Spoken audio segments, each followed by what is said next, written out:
প্রিয়জনের সঙ্গে ঈদের আনন্দ ভাগাভাগি করতে নারীর টানে বাড়ি ফিরছে মানুষ। শনিবার ভোর থেকে কর্মস্থল থেকে বাড়ি ফেরা মানুষের ঢল নামে রাজবাড়ীর দৌলতদিয়া লঞ্চ ও ফেরিঘাটে। নদীর মানিকগঞ্জ প্রান্ত থেকে ছেড়ে আসার প্রতিটি লঞ্চে ছিল ধারণ ক্ষমতার বেশি যাত্রী। আবার একই চিত্র দেখা গেছে ফেরিঘাটেও। ফেরিতে যাত্রীবাহী বাস ও প্রাইভেট কারের সঙ্গে পাল্লা দিয়ে পার হচ্ছে মোটরসাইকেল ও ভেঙে ভেঙে যাওয়া যাত্রীরা। তবে দৌলতদিয়া ঘাটে যানবাহনের কিছুটা ধীরগতি থাকলেও ভোগান্তি ছিল কম।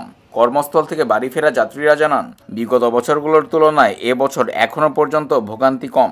ছিল না বাড়তি ভাড়া নেওয়ার অভিযোগ।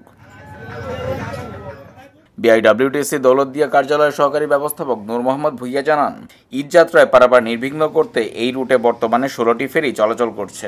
দৌলতদিয়া থেকে চালু করা হয়েছে আরও একটি চ্যানেল।